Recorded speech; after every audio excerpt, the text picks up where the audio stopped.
এই কোডটা দেখেন, কিছু বুঝতেছেন? বুঝবেন না, কারণ এটা তো সুন্দর করে লেখাই হয় নাই। Get into Linux.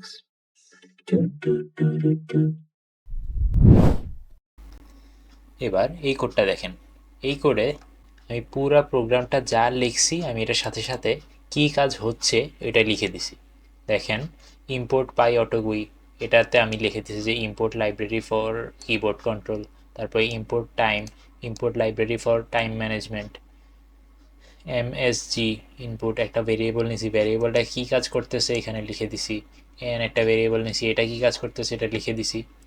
মেইনলি এই জিনিসগুলো যে আমি লিখছি এটাকে পাইথনে বলে কমেন্ট। যে কোনো প্রোগ্রামিং ল্যাঙ্গুয়েজেই কমেন্ট করার একটা অপশন থাকে, যেটা দিয়ে আপনি সুন্দর কোড করতে পারেন, ক্লিন কোড করতে পারেন। এখন আপনি বলতে পারেন যে এটা কি আবার প্রোগ্রামে সমস্যা করবে কি না। না, প্রোগ্রামে সমস্যা করবে না। কারণ হচ্ছে এটার আগে যে আমি হ্যাশ চিহ্নটা দিয়েছি, এই হ্যাশ চিহ্নের কারণে পাইথন এটাকে ইগনোর করবে। আমি হ্যাশ চিহ্ন দিলাম মানে পাইথন ধরে নিছে যে এটা একটা কমেন্ট, এটাতে আমার কোনো কাজ করতে হবে না। এখন দেখি নতুন একটা ফাইলে,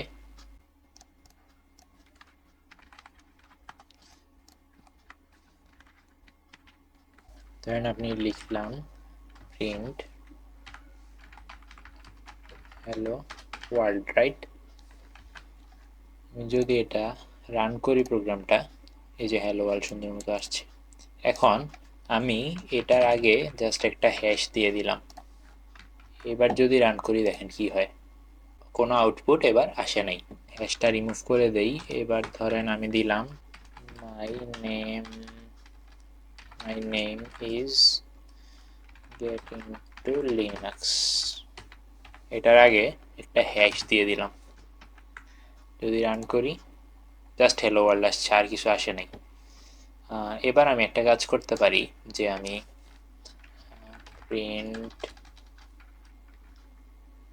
print hello hello hello Jupiter লিখতে পারি। ওয়ার্ল্ডের সাথে হ্যালো বললাম, জুপিটারের সাথে হ্যালো বলি, প্রিন্ট হ্যালো জুপিটার। হ্যাঁ, এটাও প্রিন্ট হওয়ার কথা, রাইট? রান করলাম, শুধু হ্যালো ওয়ার্ল্ড আসছে কেন? কারণ এটা আমি কমেন্ট হিসেবে দিয়ে দিয়েছি। এবার যদি জাস্ট হ্যাশ চিহ্নটা আমি রিমুভ করে দেই, এই যে হ্যালো জুপিটার হ্যালো ওয়ার্ল্ড দুইটাই আসছে। অর্থাৎ আপনি এই পাইথনে আপনার ইচ্ছা মতো মানে যা কিছু মনে করেন, আপনি একটা জিনিস কোড করছেন, এই জিনিসটা আপনার যখন আরেকজন প্রোগ্রামারের কাছে যখন আপনি কোডটা পাঠাবেন কোনো একটা এডিট করার জন্য, ধরেন আপনি একটা কাজ করে দিলেন, আরেকজন প্রোগ্রামার এই প্রোগ্রামেই আরেকটা কাজ করবে। ধরেন আপনি হ্যালো ওয়ার্ল্ড প্রিন্ট করে দিয়েছেন, আরেকজন প্রোগ্রামার গুড বাই ওয়ার্ল্ড এই কথাটা প্রিন্ট করতে চায়। তো এখন আপনার কোড দেখে যদি সে না বুঝে আপনি কি করছেন, ধরেন আপনি একটা ভ্যারিয়েবল নিলেন, N, N is equal to 100, এটা নিলেন আপনি। এখন এটা কেন নিছেন আপনি, এটা আপনার যদি কমেন্ট করা থাকে যে দিস ইজ মাই এজ, মনে করেন আপনার বয়স 100 বছর, আপনি এটা কমেন্ট করে দিলেন যে দিস ইজ মাই এজ। এখন আপনার যে আরেকজনের প্রোগ্রামারের কাছে আপনি কোডটা পাঠাইছেন, সে বুঝতে পারবে যে আপনি এটা আপনার এজ হিসেবে লিখছেন, এটার কি কাজ সে বুঝে যাবে। কিন্তু এটা যদি জাস্ট এইভাবে আপনি রেখে দিতেন, সে কিন্তু বুঝতো না এটা কি, আপনি কি পরীক্ষায় 100 নম্বর পাইছেন নাকি অন্য কিছু, সে কিন্তু এটা বুঝতো না। এই জন্য আপনি যখন কোড করবেন, আপনার বেস্ট প্র্যাকটিস হলো যে আপনি কমেন্ট করে দিবেন, যাতে আপনার কোডটা ক্লিন হয় আর অন্য কোনো প্রোগ্রামার কোড করার সময় আপনার কোডটা বুঝতে পারে।